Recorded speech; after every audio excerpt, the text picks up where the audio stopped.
Hi, everybody. Thank you very much for joining. I'm going to just wait here for a minute or two until it's 1 o'clock.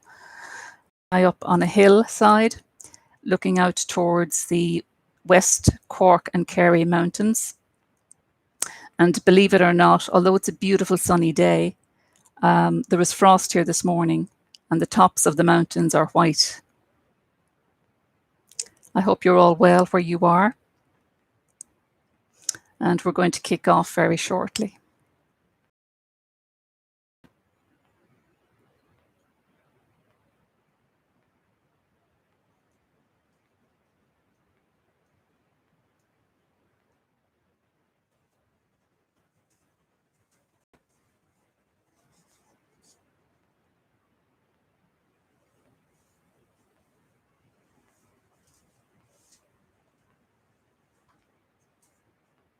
So if somebody could just confirm that they can hear me and that they can see the video, that would be great.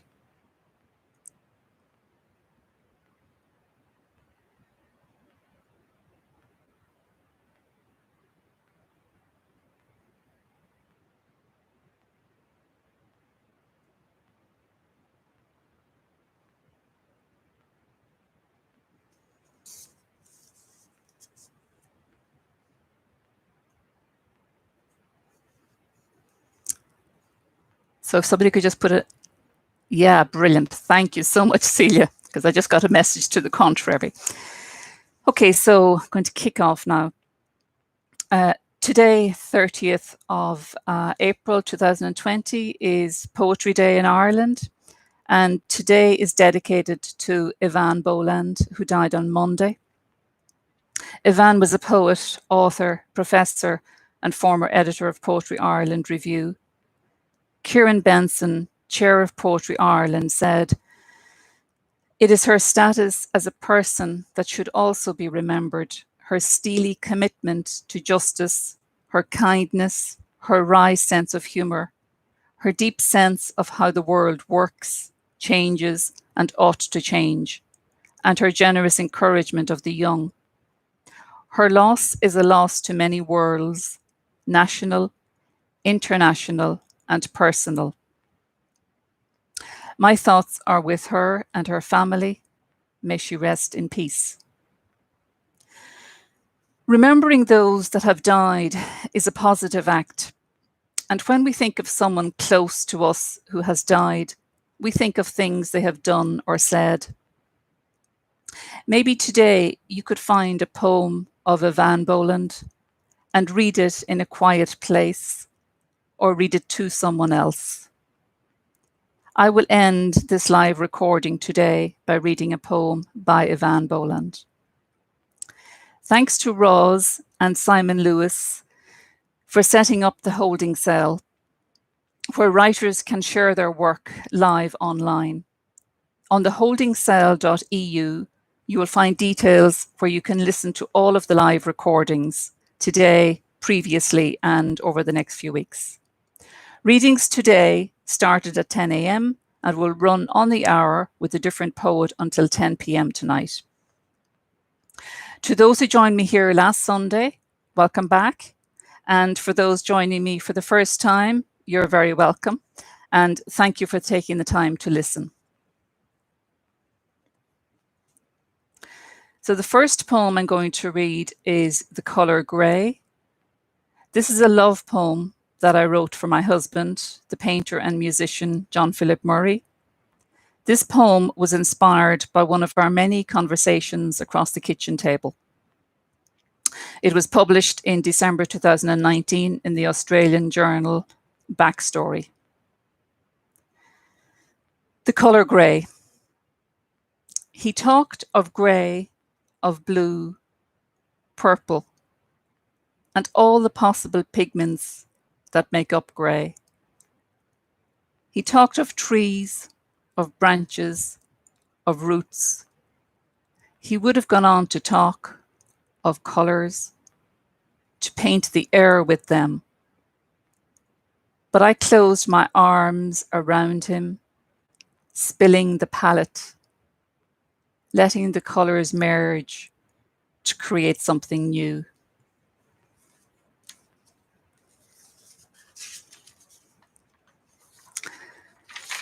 Now, on Sunday, I got feedback from a number of people. Thank you very much. And some of you said that you really appreciated some personal notes about the poems.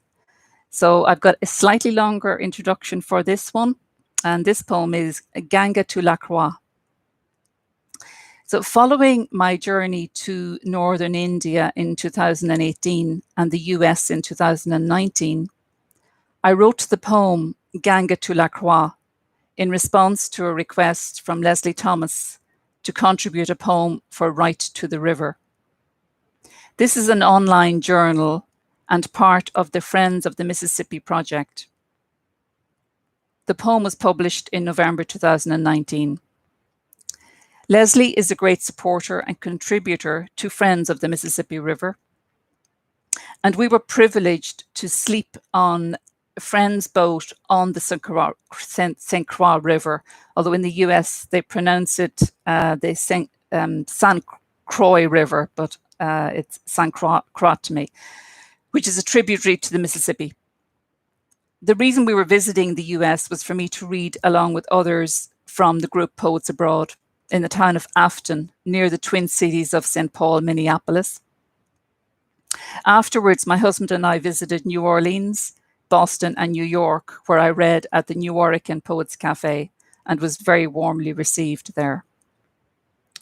So as part of my trip to India in 2018, I was invited to read at the Sahita Academy in New Delhi. This turned out to be the pinnacle of my trip there. I also visited Dharamshala, Darjeeling, Bodh Gaya, and Varanasi.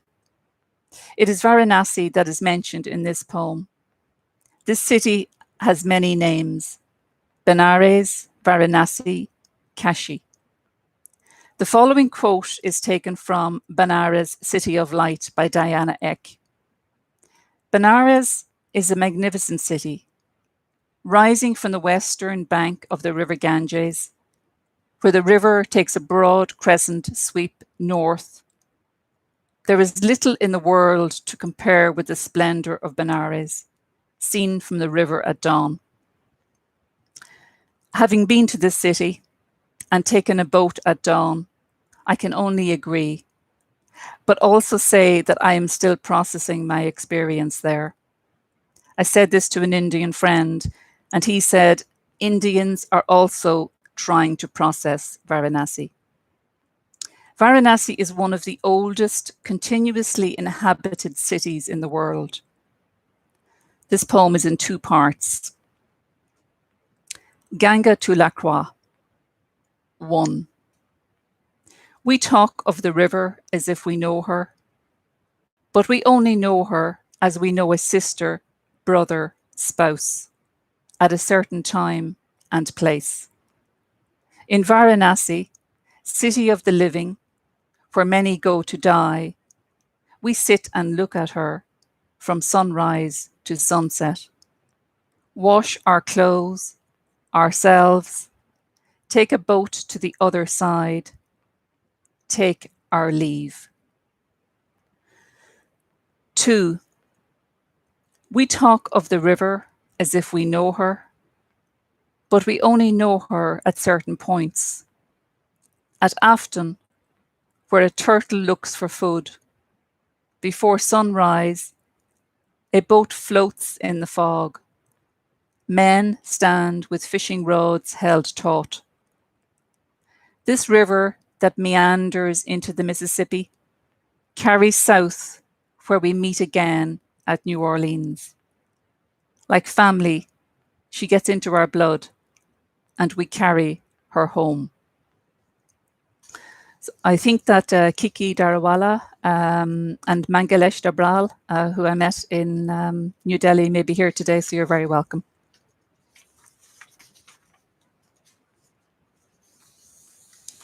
So the next poem is called Rosa. The idea for this poem came from the theme of roses for a poetry competition. I didn't feature in the competition, but I'm delighted to have done it because I have this poem from it. It was organised by Paper Swans for Sissinghurst Castle Gardens, home of Vita Sackville West. Virginia Woolf wrote Orlando and based it in Constantinople, now Istanbul, where Vita had lived with her husband after their marriage in 1913. Vita was pregnant whilst in Istanbul. The main subject of Orlando is Vita, and the story of the character changes sex a number of times. I wanted to express the journey of a rose from its bloom to death, and thought of the metamorphosis within Orlando and within Vita in 1913. It somehow fell into place, the idea of the rose becoming Turkish delight, and the idea of a rose being dropped onto a coffin below, signifying death. This was first published in Boyne-Berry's 20 in autumn 2016. Rosa. Do not prune the roses, said Vita Sackville West. Strung together, let them grow to 4 feet at best. Dig the hole deep and fill with rotted waste, filtered by worms to our taste. The rose blossomed in Istanbul, bringing squares of pale pink tossed in ice to tempt my love, until death cuts off a branch, dropping a single white flower below. So the next poem is called With Love from Those Who Hate. And this poem was a response to the bombings in Paris in November 2015. In thinking of Paris, I also brought to mind some of the other places torn asunder. Thinking of ourselves and what each of us can do in the midst of our daily lives. Finally, 5 years after writing this poem, I added a different ending. My thinking here is concerned with how we celebrate and perpetuate violence in the name of independence. A previous version of this poem was published in 2017 by Writing for Peace, Dovetails, an International Journal of the Arts, Refugees and the Displaced. With love from those who hate. The earth on its axis circles the sun. Put an ear trumpet to this spinning womb. You'll hear the fighting of our brothers and sisters through veins of rivers and mountains. Most of us talking at once, few listening as the bombs are placed with love from those who hate. We bury our memories of Baghdad, Bamako, Beirut, Cairo, Casablanca, Madrid, Monaghan, New York, Tunis, and all those unnamed places, unmarked graves, to be unearthed by the next generation in stories kindled to celebrate as they launch into orbit another poisoned arrow.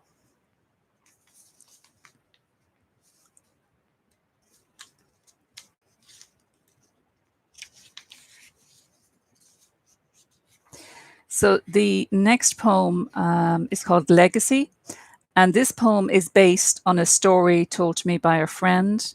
It is something that most of us have to deal with, usually when a parent or someone close to us dies, where they have left personal belongings that we, as the living, have to hold on to or let go.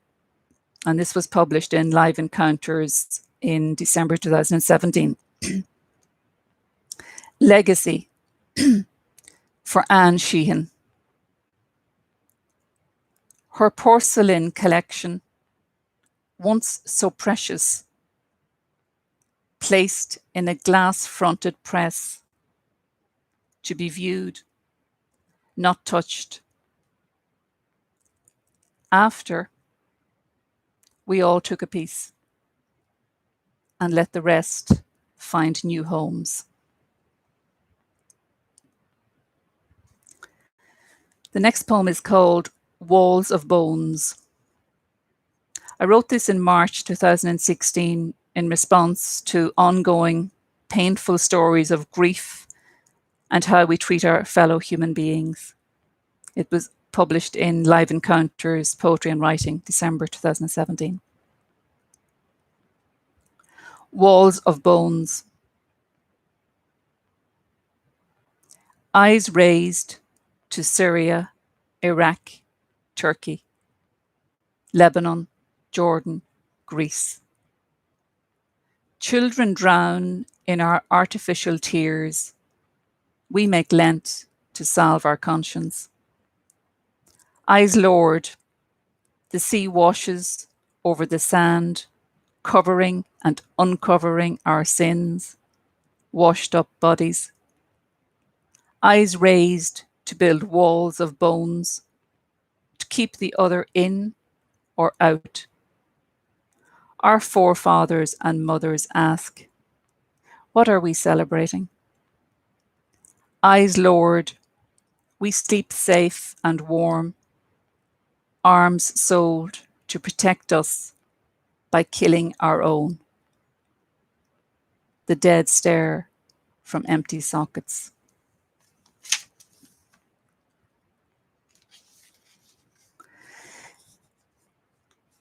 So the next poem, Seeds, is a reflection on my own life. It was first published in Stanzas in Limerick in 2016. Seeds. My hair shows a hint of grey.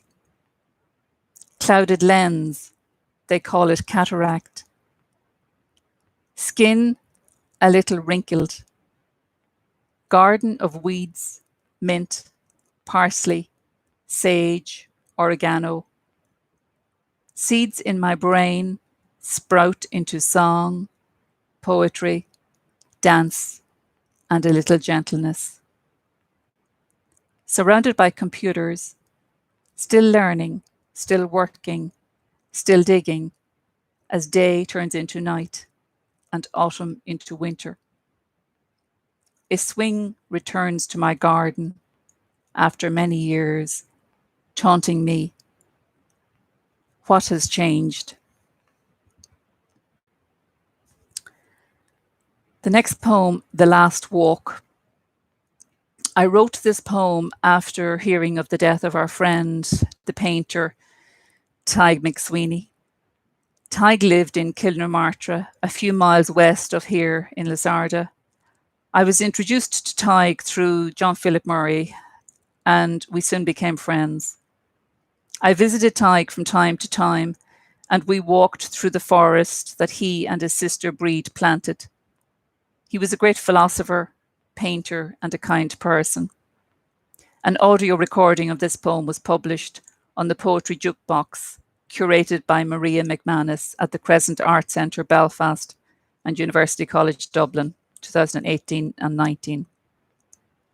Camille Lynch, curator of Tig's work, added this poem to Tig McSweeney's website, tigmcsweeney.ie, where you'll also find details of a film on Tig by the filmmaker Bernadette Gallagher and New Pictures. The Last Walk, in memoriam, Tig McSweeney. I walk through the forest, carrying the sadness of your leaving. You make your way among the trees, rust body with white-tipped tail, stopping, sitting, staring, you at me and me at you.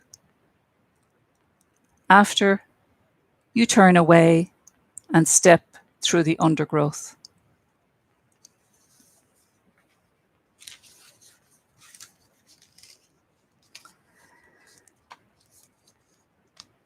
Whilst in India, I was entranced by colour and fabrics. I wrote the next poem shortly after I returned. The idea for the poem came to me as a visual image, a silken scarf blowing in the wind. The first two stanzas were written, and I didn't yet have an ending. The third stanza arrived in response to a drawing made by my husband, the painter John Philip Murray, and the final stanza came about from another visual image which appeared to me.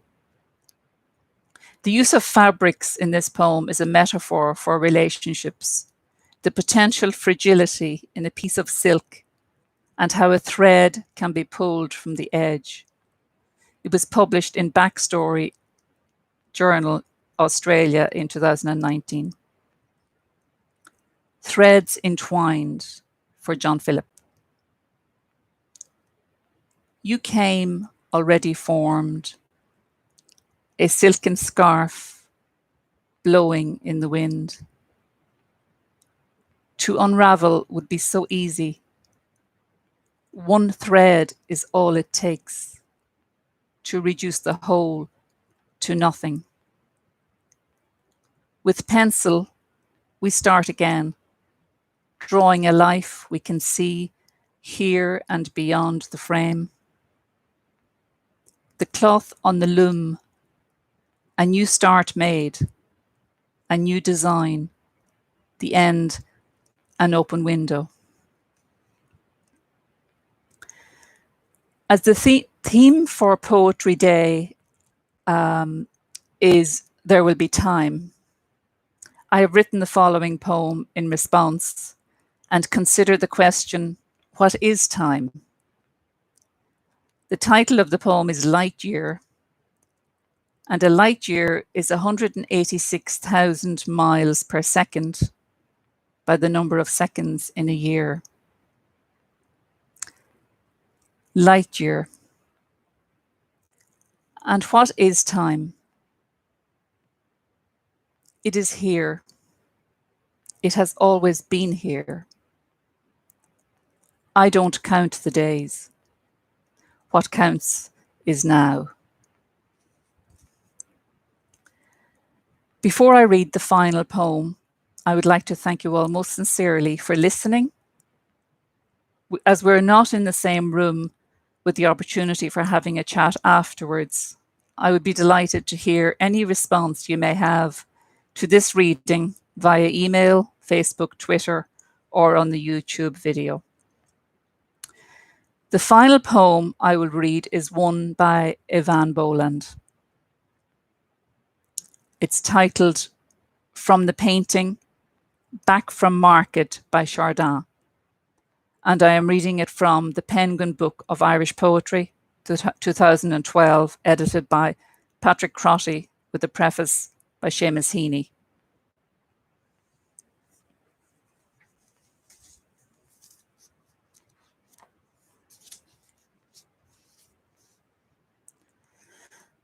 Evan Boland, From the Painting Back from Market by Chardin. Dressed in the colours of a country day, grey-blue, blue-grey, the white of seagulls' bodies, Chardin's peasant woman is to be found at all times in her short delay of dreams, her eyes mixed between love and market, empty flagons of wine at her feet, bread under her arm. He has fixed her limbs in colour and her heart in line. In her right hand, the hind legs of a hare peep from a cloth sack. Through the door, another woman moves in painted daylight. Nothing in this bare closet has been lost or changed. I think of what great art removes, hazard and death, the future and the past, a woman's secret history and her loves, and even the dawn market from whose bargaining she has just come back, where men and women congregate and go among the produce, learning to live from morning to next day, linked by a common impulse to survive. Although in surging light, they are single and distinct, like birds in the accumulating snow. Thank you very much for listening, and I hope you enjoy the rest of Poetry Day.